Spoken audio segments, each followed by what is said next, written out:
अन्नदाता, पग पग पर है संग तुम्हारे अन्नदाता।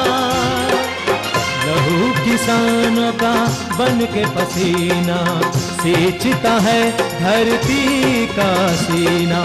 मेहनत का तेरी हक दिलवाने, नई तकनीक नई खोज बताने।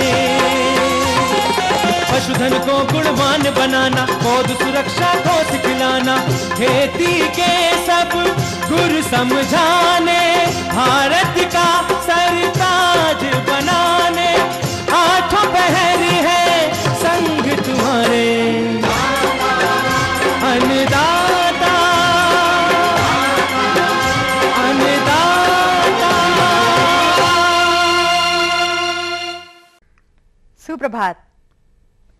सूरज की पहली किरण और पक्षियों की कलरव ध्वनियों के साथ मैं साइमा आप सभी दर्शकों का अन्नदाता कार्यक्रम में स्वागत करती हूं। चलिए सबसे पहले देखते हैं क्या है विशेष आपके लिए आज के कार्यक्रम में। प्याज की रुपाई व रुपाई के उपरांत किए जाने वाले प्रबंधन कार्य।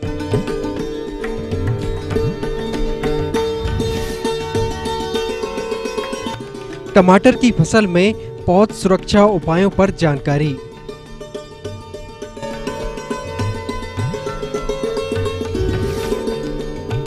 दूधिया मशरूम के खेती में किए जाने वाले प्रबंधन कार्य।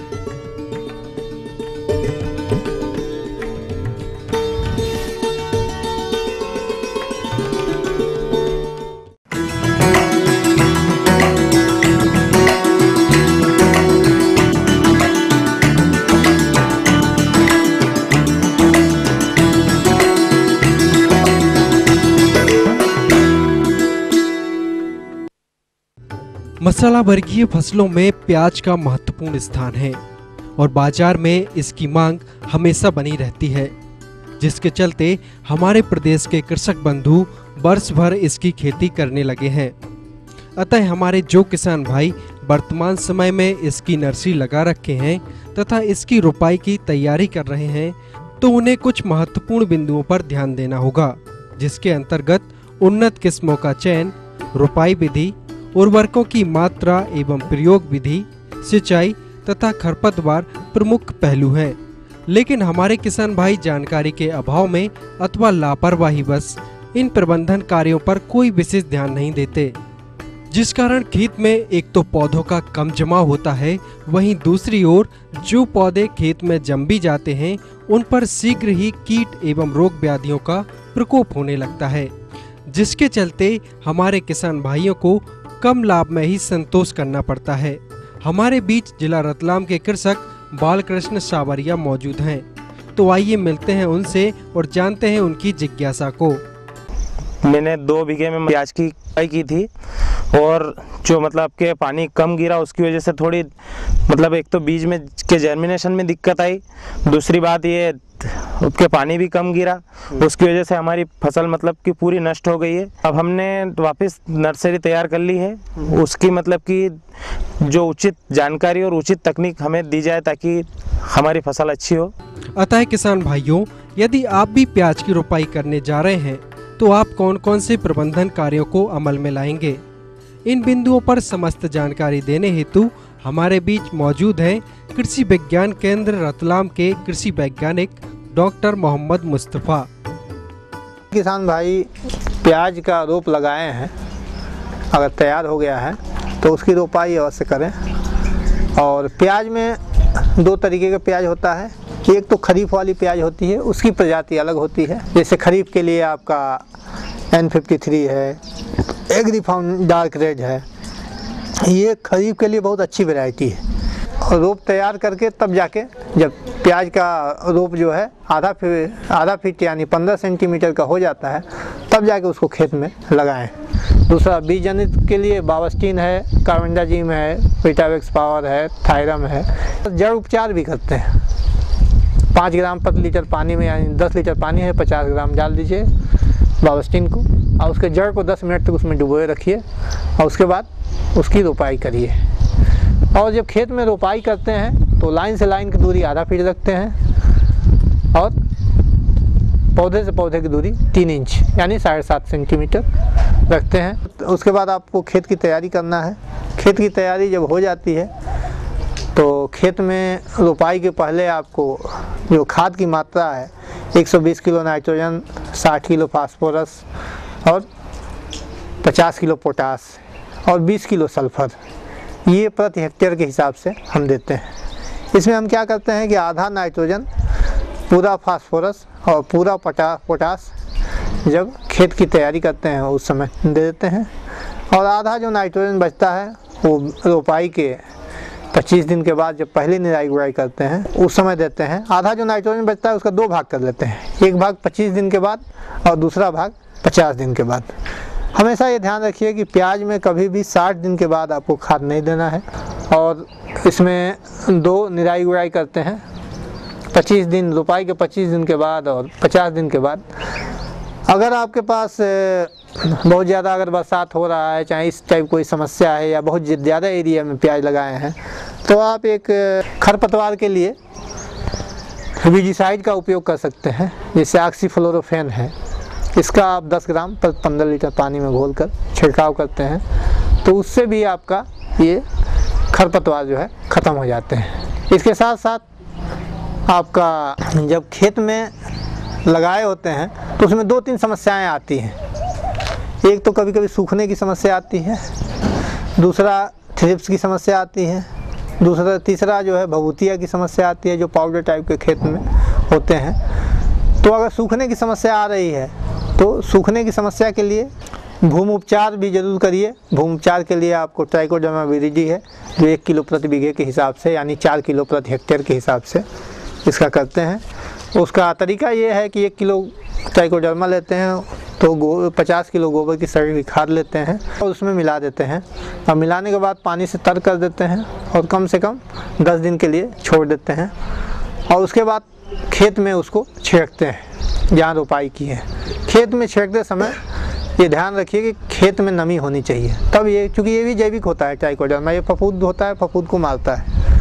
तो अगर नमी है, छिड़काव करते हैं तो उसमें जो फफूंद होते हैं उसको ख़त्म कर देते हैं, और ये चीज़ लगातार 3 साल तक करना है। तो आपका जो सूखने की समस्या है वो काफ़ी हद तक कंट्रोल हो जाता है, सुधार हो जाता है। इसके अलावा अगर फील्ड जब खेत में लगा चुके हैं उस समय अगर सूखने की समस्या आ रही है तो एक तो साफ जो आता है जिसमें ये कार्बनडाजिम आपका 12% होता है और मैंकोजेब 73% होता है, इसका 2 ग्राम प्रति लीटर के हिसाब से इसका हम स्प्रे करते हैं।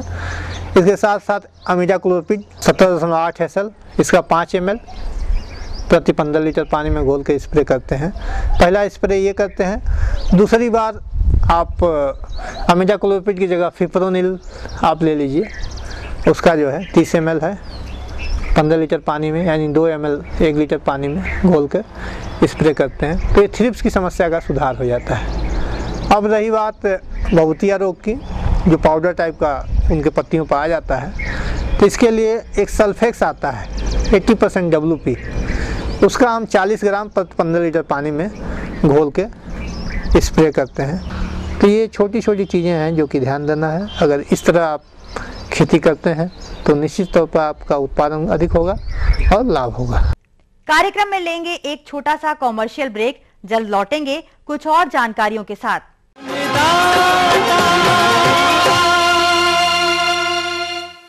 उम्मीद को उड़ान देना हमारा मकसद, क्योंकि उम्मीद मतलब ETV न्यूज़।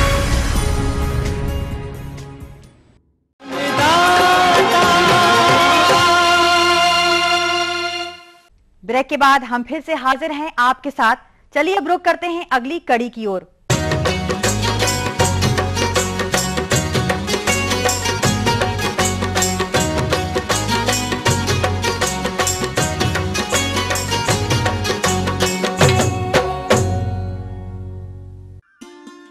सब्जी वर्गीय फसलों के अंतर्गत हमारे जिन किसान भाइयों ने टमाटर की फसल लगा रखी होगी वह इस समय फलन की अवस्था पर होगी। किसान भाइयों, जैसा कि आप सभी जानते हैं कि किसी भी फसल से अच्छा उत्पादन प्राप्त करने के लिए उसे कीट व रोगों से मुक्त रखना अत्यंत ही आवश्यक होता है और टमाटर की फसल में इस समय कुछ कीट व रोगों का प्रकोप देखने में आ रहा है, जिसके अंतर्गत अगर कीटों की बात करें तो रस चूसक कीट, फल छेदक इल्ली तथा पत्ती सुरंगक कीट के द्वारा जहां एक ओर फसल को नुकसान पहुंचाया जा रहा है, वहीं दूसरी ओर चुर्रा मुर्रा तथा अगेती झुलसा के द्वारा भी फसल को प्रभावित किया जा रहा है।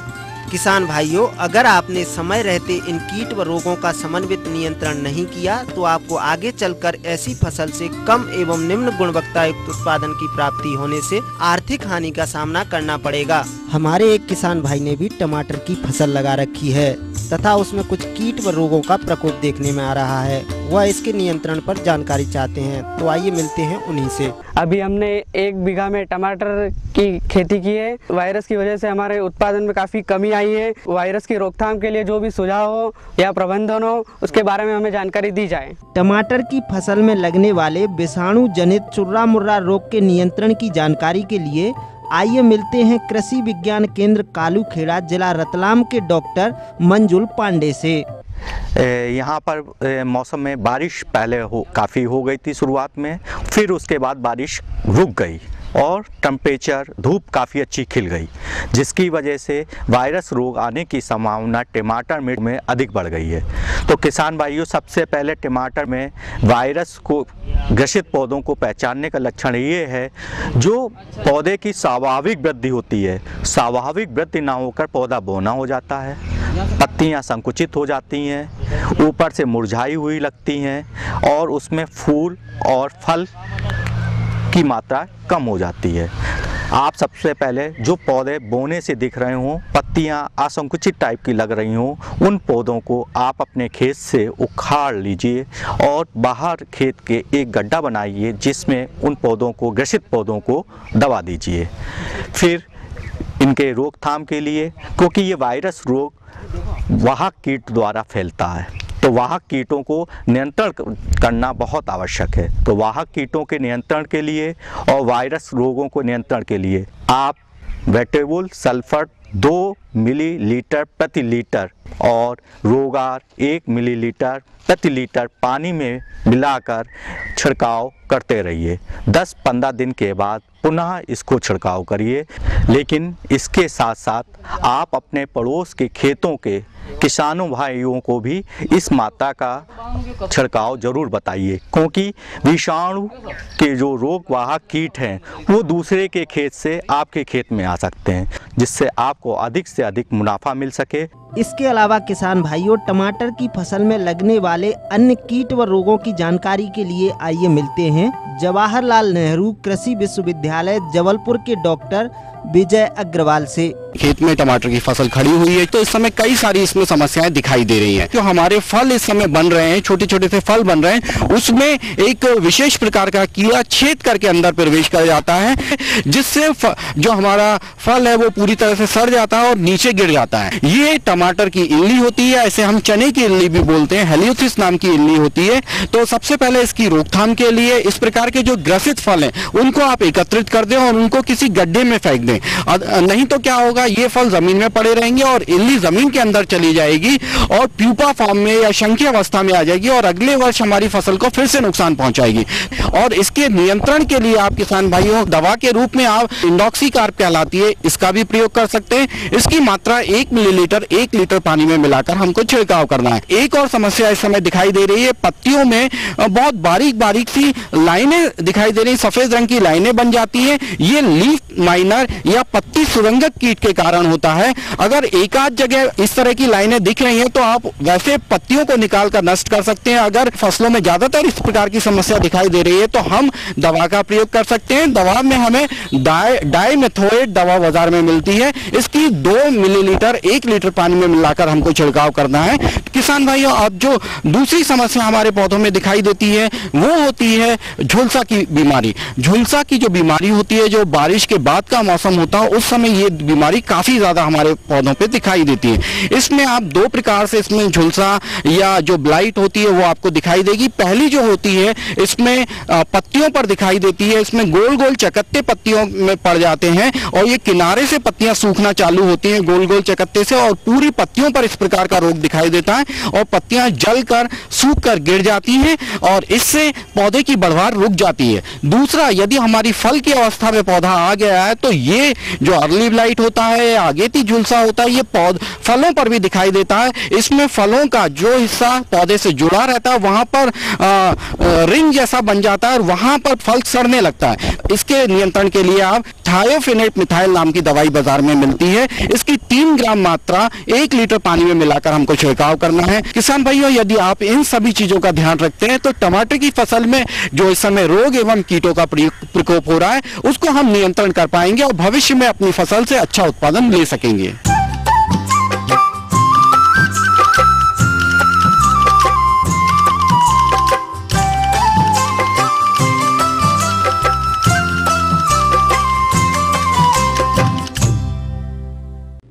किसान भाइयों, मशरूम उत्पादन विगत कई वर्षों से अपने दोनों प्रदेशों में किसानों तथा युवा वर्ग के शिक्षित बेरोजगारों के लिए अच्छी आय का स्रोत बना हुआ है। भूमि विहीन खेती के नाम से प्रसिद्ध इस व्यवसाय में मशरूम की 3 प्रजातियां बटन, ऑयस्टर और मिल्की मशरूम पूरे वर्ष भर एक फसल चक्र के रूप में उगाई जा रही है। तो जैसा कि इस समय ग्रीष्मकालीन मिल्की मशरूम का उत्पादन चल रहा है, ऐसे में इसे विशेष देखरेख की आवश्यकता है, अन्यथा रोगों इत्यादि के प्रकोप के कारण आपकी पूरी फसल बर्बाद हो सकती है। अतः आज हम आपको मिलवाएंगे नवीन पटवाल से, जो कि मिल्की मशरूम की खेती से जुड़े अपने अनुभवों को आप लोगों के बीच बांटेंगे। ये मैं आपको बताना चाह रहा था, एक मिल्की मशरूम हम लोग यहाँ ग्रो करते हैं। इसे ग्रीष्मकालीन मशरूम बोलते हैं। ये समर्स में ही उगती है और इसकी बुआई अप्रैल मई जून के आसपास होती है, मई जून के आसपास। और इसका जो टेम्परेचर होता है उगाने का 30 डिग्री के आसपास रहता है। इस रूम का आप जो रूम आप दिखा रहे हैं हम लोग आपको, इसका रूम का साइज होगा मतलब 40 फुट चौड़ा है और 80 फुट लंबा है। 8000 बैग इसमें लगभग आ जाते हैं इस बैग में। उसके बाद हम क्या करते हैं कि इस कमरे में कुछ मतलब बाहर से हवा के कुछ पंखे लगाए जाते हैं जिससे कि बाहर से कुछ स्वच्छ हवा आ सके और कार्बन डाइऑक्साइड की मात्रा इसके अंदर कम करी जा सके। इसका एक फ़ायदा है कि बटन मशरूम जैसे सर्दियों में उगती है और आपका शेड खाली है तो आप इस मशरूम को कर सकते हैं।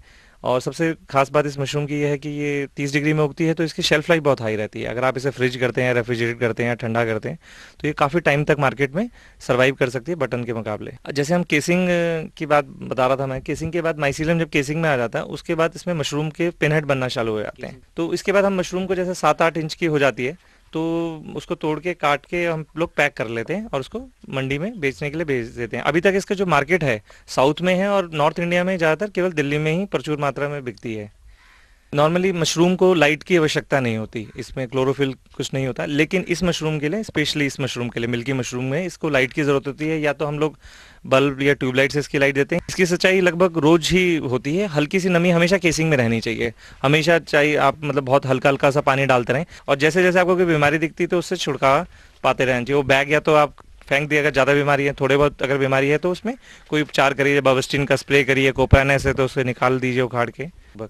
और उसके बाद जो बीमारियां होती हैं इसमें ग्रीन मोल्ड हो गया, कोप्रानेस हो गया और 2-3 और वाइट प्लास्टर मोल्ड। अगर आपके उसमें अमोनिया रह गई कंपोस्ट में तो कोप्रानेस आपके आते रहेगी, जिसका रोज आपको निकाल के हटा के उसको फेंकना पड़ेगा सुबह और शाम दोनों टाइम पे। मोल्ड होता है उसकी पहचान तो बिल्कुल जैसा नाम है इसका, ग्रीन मोल्ड, हरे रंग का केसिंग के ऊपर आ जाता है और उस एरिया को हम हटा देते हैं। वो केसिंग के ऊपर ही होता है हरे रंग का। उसको हटा के हम लोग क्या करते हैं, बावस्टिन का स्प्रे करते हैं और बैग्स को फिर वहीं रख लेते हैं। और वाइट प्लास्टर मोल्ड जो होता है वो सफ़ेद रंग का होता है, मशरूम जैसा ही दिखता है फंगस, लेकिन उसमें थोड़ा गाढ़ापन होता है सफ़ेद में। और उसको भी इसी तरीके से ग्रीन मोल्ड की तरह जैसे उपचार किया जाता है, उसको थोड़ा सा हटा के हम लोग वहाँ पर स्प्रे कर देते हैं बावस्टिन का और वहाँ पर वो फिर ठीक हो जाता है। उसके बाद वो नहीं होता। अगर हम उसका उपचार नहीं करेंगे तो बढ़ता ही चला जाएगा। छोटे लेवल पे स्टार्ट करें, अपने आप इसको एक्सपीरियंस लें। कुछ लोकल जो आपके कुछ साइंटिस्ट हैं, कुछ डॉक्टर्स हैं जो कृषि मंत्रालय से अपॉइंटेड हैं आपके एरिया में, उनसे कुछ मदद लीजिए। और कहीं कहीं पर इनके ट्रेनिंग सेंटर्स हैं, national research centre for mushroom है जिसका DMR नाम हो गया है, department of mushroom research, Solan में है। वहाँ जाके आप 7-7 दिन की ट्रेनिंग होती है, वहाँ ट्रेनिंग ले सकते हैं। यहाँ पे रुकेंगे एक और कॉमर्शियल ब्रेक के लिए। आगे का रोचक अंश कर रहा है आपका इंतजार, बने रहिए मेरे साथ।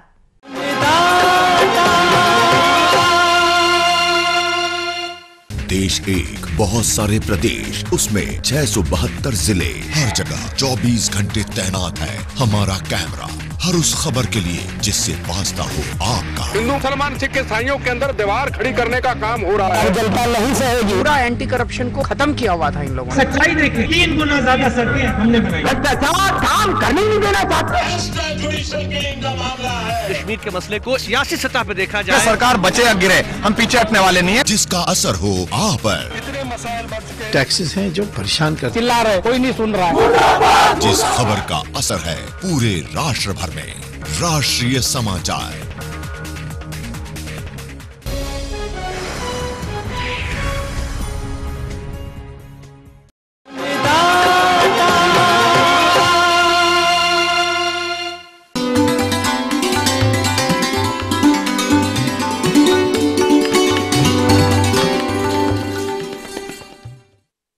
अन्नदाता हेल्पलाइन निःशुल्क फोन संपर्क सेवा के माध्यम से पूछे गए प्रश्नों में से चयनित प्रश्न और उनका जवाब इस प्रकार है।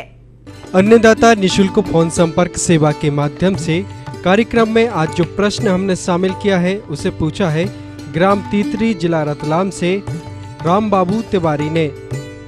इनके पास फलों के उद्यान है और यह बरसात के मौसम में इनके प्रबंधनों पर जानकारी चाहते हैं। तो राम बाबू जी, आपकी जानकारी हेतु देखिए कार्यक्रम का यह अंश। तो किसान भाइयों, आइए चर्चा करते हैं फल उद्यानों के रखरखाव एवं प्रबंधन पर, जिसके अंतर्गत सर्वप्रथम बात करते हैं जल प्रबंधन की। वर्तमान समय बरसात का चल रहा है। हमारे प्रदेश में वर्षा का असामान्य वितरण होने की वजह से कहीं तो अतिवृष्टि हो रही है और कहीं पर अनावृष्टि। अतः हमें सबसे पहले वर्षा की परिस्थितियों को ध्यान में रखकर अपने फल वृक्षों में जल प्रबंधन करना चाहिए।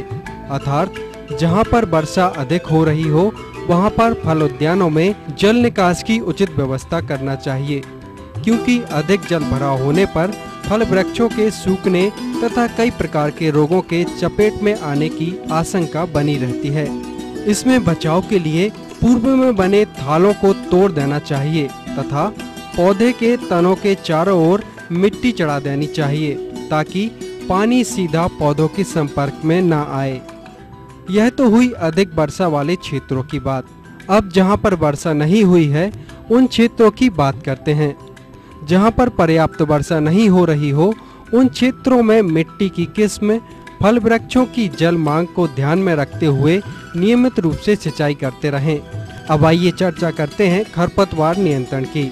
जैसा कि हम सभी जानते हैं कि पर्याप्त नमी तथा पोषक तत्वों की उपस्थिति बनी रहने के कारण फल उद्यानों में भारी मात्रा में खरपतवारों का उगना आम बात है। यदि इन खरपतवारों का समय रहते नियंत्रण नहीं किया जाता तो यह जल एवं पोषक तत्वों की प्राप्ति में पौधों से प्रतिस्पर्धा करते हैं। साथ ही कई प्रकार के रोग तथा कीटों की समस्या को भी उत्पन्न करने में सहायक होते हैं। अतः इन खरपतवारों को समय समय पर उद्यानों से सफाई करते रहना चाहिए।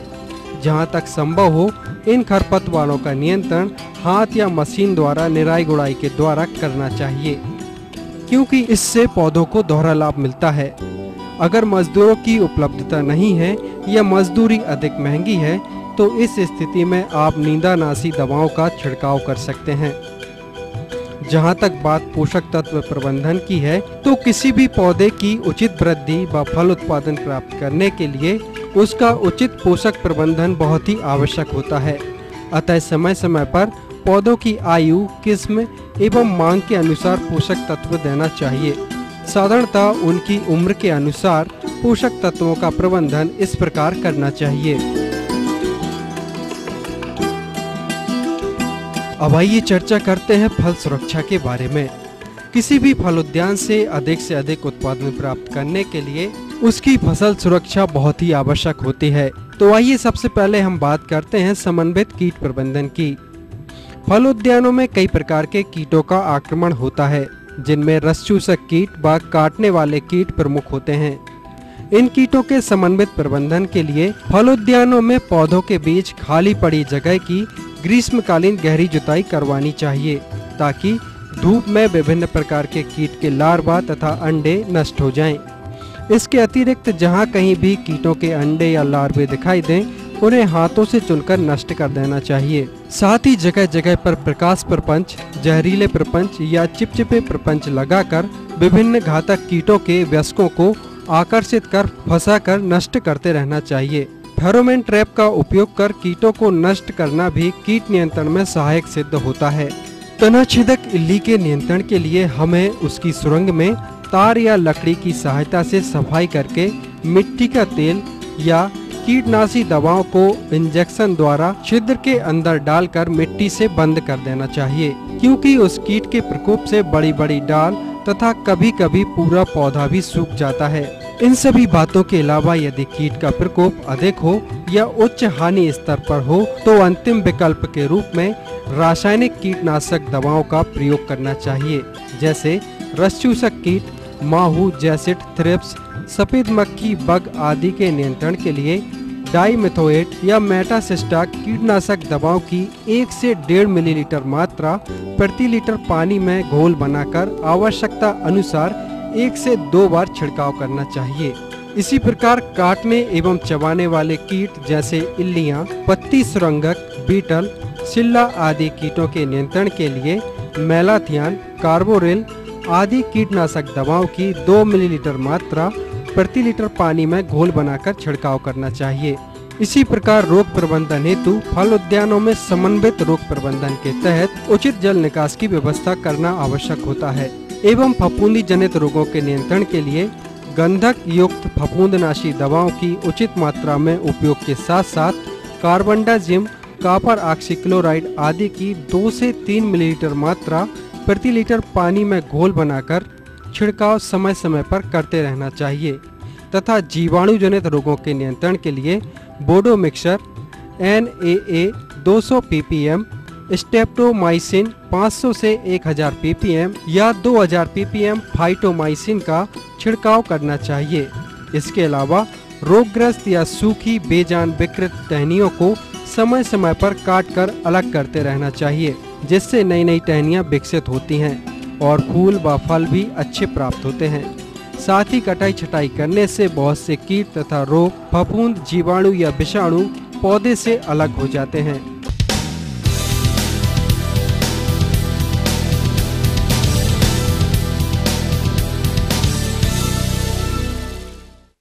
आइए एक नजर डालते हैं राज्य के विभिन्न मंडियों में कृषि उत्पादों के बाजार भाव पर।